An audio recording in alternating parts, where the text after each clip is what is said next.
Hey everybody, Dr. Ed here. We are live with some Core Set 2020. So in this case, I may have purchased a few boosters. I know some people are really into pack opening. I feel like it's a little bit redundant, in all honesty, when there's a duplicate protection. So I'm just going to burn through all these packs really quick, and then I will show you some of the spicy brews that I was thinking of. Yeah, as usual, thank you so much for watching. I think that might have been a cop-out of just putting giveaway in my last video title, but we need like 5 subs, so feels a little bit bad, but I might do that every few videos. Now, what did we pull from our first 10? We got Ling, Chandra, Vivian, Mythic Wildcard. You know, as far as odds are concerned, we pulled a lot of Mythics out of that, which is pretty reliable. We also got Knight of the Ebon Blade. I really am wanting to run him in either Orzhov Knight's list or probably the low end in Vampires. I feel like he's just a really solid creature for his price. As well as that, we got one of the new Scrylands over here, Bag of Holding, which looks like a weird... There's some gimmick here. I know it's like a decent counter to Hand Hate, but I feel like there's some other play around it. If you're playing like a... Is it Phoenix, perhaps? This is another way to get back all your cantrips and such? No. I could be overthinking that, but who knows. Also, if you hear background noise, the weather's really nice, and it's been raining, like, all week. So I'm just assuming everyone decided today is the day to mow their lawn. But yeah, let's just keep trucking on through here. Now, I didn't really do a set overview or anything, so it is whatever. These 10 seem a little bit less spicy, but we did get the 2 best cards in the set, and that would be the rare wild cards here. Side of that, I'm into Wolf Tribal, so I'm happy to see the Wolf Lord here. Elvish Reclaimer looks solid, and I kind of want to play around with this with the sub-theme of lands in your graveyard. That seems like fun, so let's go and deal with that later. Leyline of Combustion, that's cool, it's a weird one. I do like Scheming Symmetry. I don't know how playable it is. I can kind of see it run in like a weird gimmicky mill setting where who gives a shit what they put on top if you can just dump their cards out of hand. Okay, so let's see what else we can dig up here really quickly. Masterful Replication is one of the key cards, as well as Mystic Forge in a weird artifact, a golem tribal deck I want to play with. So we'll deal with that. Chandra's also really good when you're thinking about playing with some elementals, so that's going to be a good time. And another Scryland, Bag of Holding. The Hexproof Leyline, I feel like if burn gets really prevalent, this could definitely be seeing some play sooner than later. A new fun Big Angry Dragon, always good. And I believe there's an infinite combo with Bishop of Wings, so trying to remember the specifics, but there you go. I think it had to do with what's the card called? The one that will change all the tokens you create into an angel. I think it's just an endless loop in that way. In this case, we got 2 Leylines of Anticipation. Whether or not this card will see much play, I think, depends on how prevalent 3 Fairy is in the meta. But I guess we'll have to play that one by ear. A Rotting Regisort is a scarily aggressive card. It's a 7/6 body for 3, and it's not even hard to cast. Sure, you have the discarded card, but some decks want that, so, you know, kind of in love with this big Roddy boy. And then Leyline of the Void, where if you wanted to do graveyard interaction, that's a shame because it's just exiled now. Another card I was thinking about, in as janky as it sounds, like a mill, potentially, everyone's favorite word, Esper control list with Kaya from Allegiance as alt as well, the primary win condition. Then we have Icon of Ancestry, another way for me to force tribal synergies, which is fun. And a Cavalier of Dawn. This one's weird. I feel like the Cavalier cycle is very similar to the Gearhulks.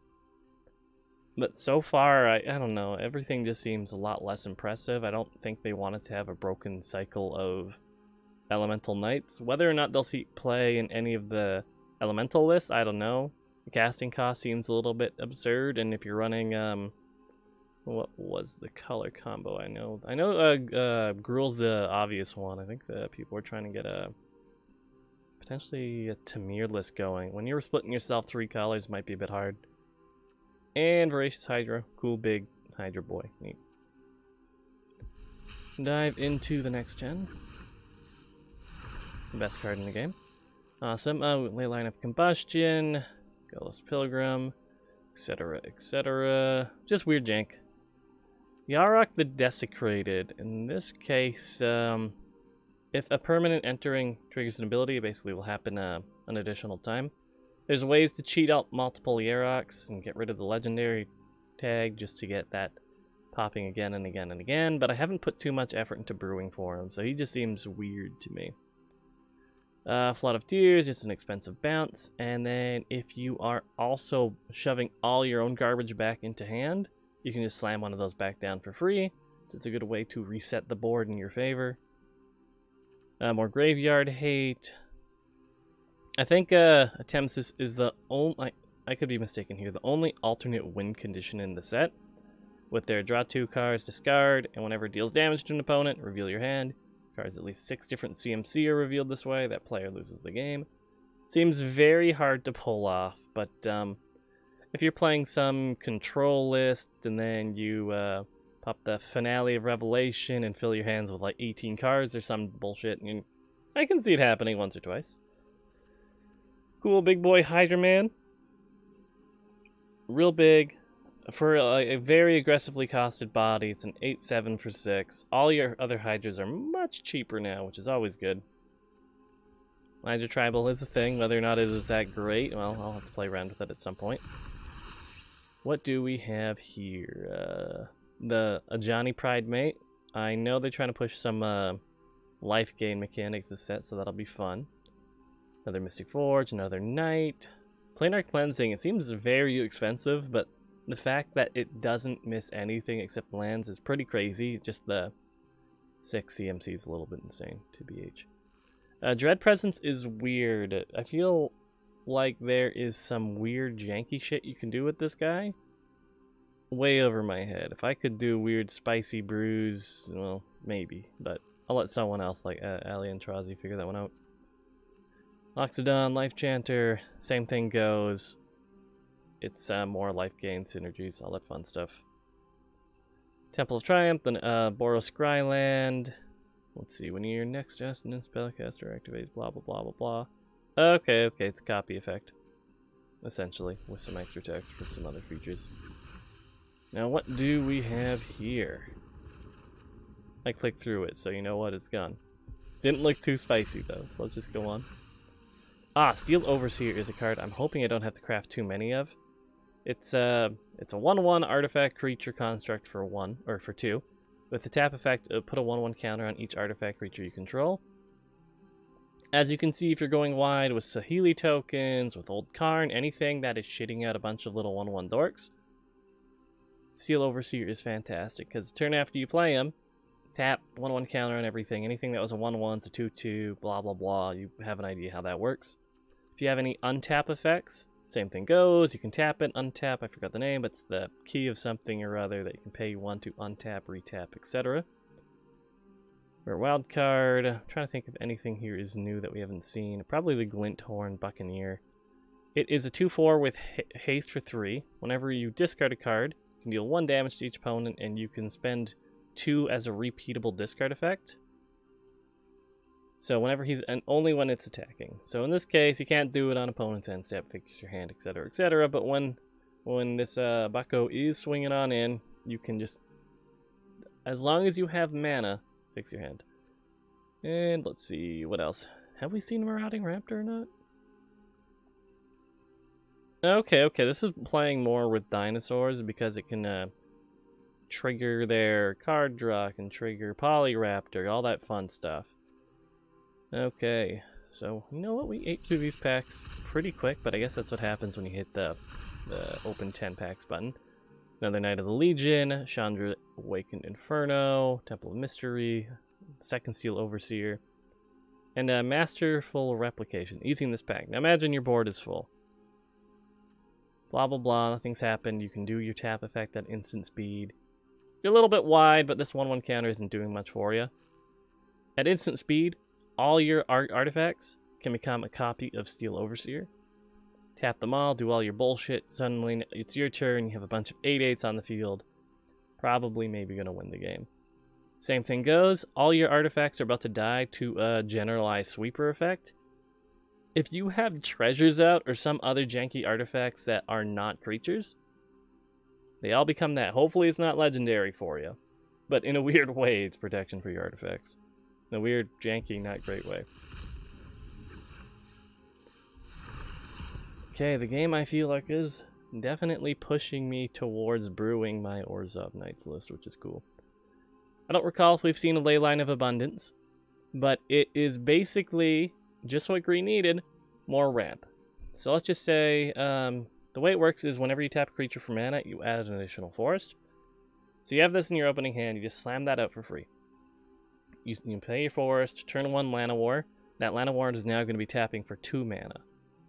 So as you can see, with Nissa in the format, the fact that you could ramp to her potentially a turn earlier, and then some other janky bullshit, kind of terrifying. Anyways, what else in this pack is interesting? Agent of Treachery. I've seen some people cheating this out in like a Reanimator style deck. Because body-wise, it's not good. It's a 2/3 for 7. But the fact of the matter is you can gain control of target permanent. You can steal their creature, their artifact, their enchantment, their fancy cool special lands, whatever you want. And there's that little second clause there where if you control 3 or more permanents you don't own, draw 3 cards, etc, etc. That just seems a lot more win more. Could find a home in Simic Yoink or Reanimator style deck, but we'll have to deal with that then. Let's see, Saphara, Skyblade. She seems like she will be very relevant in an Azorius Flyers list. In this case being, I think, potentially turn 3, you could have a 7/7 flying lifelink creature that demands removal because it gives everything else you control lifelink. Sorry, every other flying creature you control lifelink. There's a difference slightly. Brought back, choose up to 2 target permanent cards in your graveyard that were put there from the battlefield this turn. It's potentially a decent reanimation effect, but it's a little bit limited in the fact that it has to be this turn. Could be relevant maybe in some aggro list, could be showing home in an aristocrat style deck. Not quite sure. Not for nothing, it is permanents, not creature cards, so it could be enchantments, could be creatures, walkers, the works. Vidalist Broker of Blood. And I think his printing is more for like Commander, where he is a less busted and not banned Griselbrand. But not sure. He's cool. He's a big angry demon that I don't think we'll see much play, but whatever. Another Regisaur, Temple of Silence, and Scheming Symmetry. Now we only got 2 more of these to go. Let's see what we get. We got a Kalia. That is great. I'm looking forward to doing some garbage with her. When she enters the battlefield, you basically look at the top 6 cards of your library. You can reveal one of each in this case. It can't be 3 dragons or 3 angels. You can reveal an angel, a demon, a dragon, and just shove those boys in your hand. At her worst, she's a 3/3 flyer for 3, which stat line isn't too bad. Hard to cast. Hard to hit more than 1 or 2 cards unless you're doing some weird janky trash, but Kalia's cool. Let's see, we got a Cavalier of Thorns, Temple of Mystery, best card in the set, board wipe, Steel Overseer, and Hanged Executioner. What are you?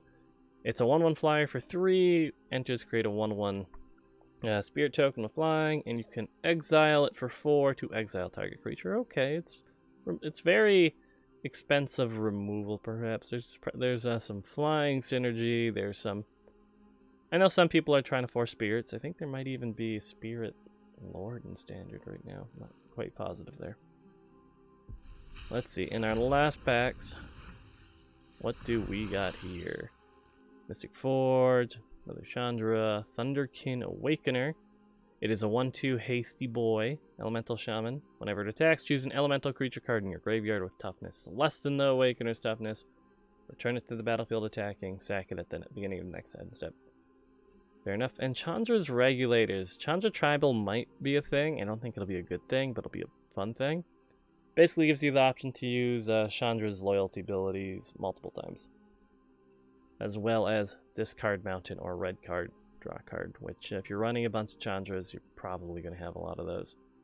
I think we're a wild card, Temple of Epiphany, Hydra. Yeah, I'm going to call the recording for now because that lawnmower is getting real fucking loud. But yeah, we're going to cut right into brew right away. Now, I know you might have been expecting something fun, something crazy, something outrageous, but that's not what really happened, because playing on the ladder for a bit, outside of running to a bunch of Azorius flyers, which I too will be doing my own take on that, ran into a little bit of mono red aggro. And then on some local discords, a dude by the name of MacFar showed me his Cavalcade list, and I tweaked it a little bit. But I feel like with this Core 2020 release, there's been a little bit more spiciness added to it. And I'm talking about, we got Scorch Spitter. It's a 1/1 for 1. Deals 1 damage to the player when it attacks. Cool, so basically it's another 1-drop, the 1 power which we need to trigger our Cavalcade. Cavalcade's down, this thing's going to be swinging in for 3 each time. Fantastic. Everything else, the usual course. Followed by new medium baby Chandra. With her +0, she creates 2 hasty 1/1 red elemental creature tokens. That will trigger our Cavalcade, go figure. And now here's the pièce de résistance, Chandra's Spitfire. It's a stat line kind of bad, you'd think. It's a 1/3 flyer for 3. But whenever an opponent is dealt non-combat damage, Chandra's Spitfire gets +3/+0 till end of turn. Okay. So you're thinking to yourself, oh, well, okay, maybe a Fanatical Firebrand pink can get that, a Shock or a Lightning Strike. Every time your Cavalcade triggers, every time your Scorch Spitter triggers, it's getting +3/+0. You already have a board presence established by the time this thing is swinging in. You're going to be having this popper be an 11/3 elemental bird cat, because I thought it was a cat for a while, not going to lie. It's disgusting. I hate it. It's dirty, it's filthy, and I'm greeting it up. We're going to cut a mountain and get another light up the stage in here, because we're playing best of 1, baby. Don't matter, we're good. We're just going to curve out perfectly, because that's what that algorithm do. But yeah, let's jump right into a game then. Let's see how that pans out for us. Okay, where were we? We're up against Wellius. Awful starting hand. Much better starting hand. What do we dump here? I'm going to say the thing that'll be harder for us to get off is probably going to be the lightning bolt. Start swinging into the face. Probably would have been better off getting our 10th Street Dodger out first, just because of the unblockable clause on it, but what can you do? Let's see if we're going to get punished for that or not. At least we're going to be getting a couple of activations of Cavalcade out with our Firebrand. Ruh-roh roots. We are almost empty-handed, but we are going to be swinging in for 4 this turn. And 1 is for 6 this turn. And 1 is unblockable damage with the Dodger here. And there's a scoop.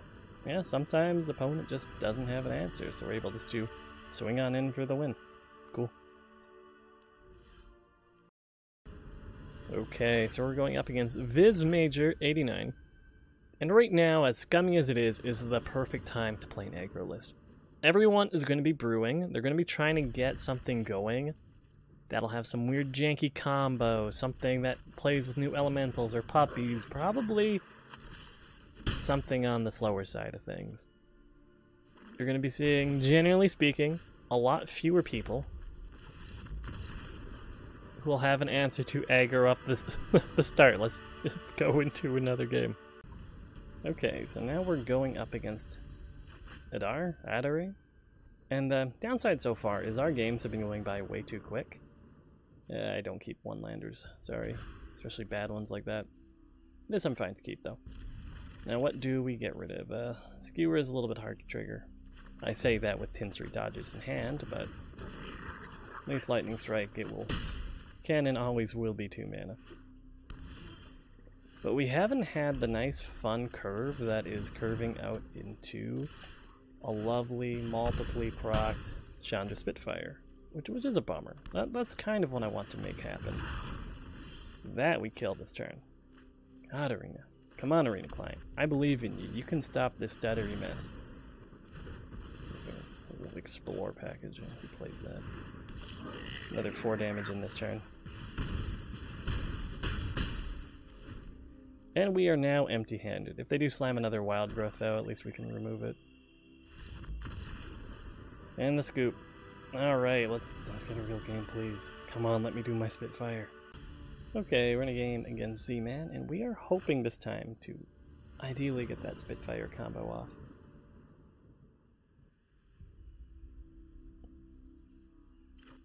This is mad greedy.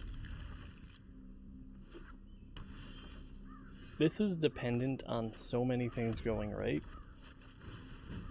Most importantly being Tints Rate Dodger living to proc my light up the stage. Okay, we're looking at a Knights or an Aristocrats list. I'm fine just shocking this boy here real quick. Already, you're starting to see the holes in the plan here. Real Celebrant, yeah, so it definitely looks like Aristocrats. That's fine, that's fine. I'm just gonna play this Cavalcade here. Play the Cavalcade. We're fine, we're fine. We have to get that resolved at some point. Potentially next turn we're gonna be stuck lightning striking a threat. And that's okay. Just playing the... Oh. It's not what I wanted to see.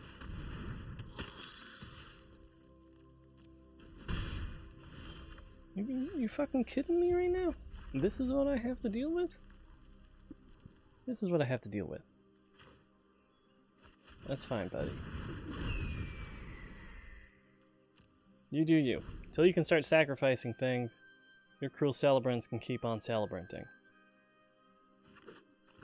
Next turn, I'm gonna have my really fun Spitfire, do really fun, cool things, and there's nothing you can do to stop me. Like, it's gonna be outrageous, man. It's gonna be crazy. No, come on in, come on, come on. Could have blocked that with a Spitfire, if we're being honest here. Definitely should have. So now things are gonna get a little bit funny. Pyromancer extraordinaire. Things are gonna get a little bit weird. Friends. And I mean, we'd like to keep everything alive, right? And now you get to see the piece de resistance.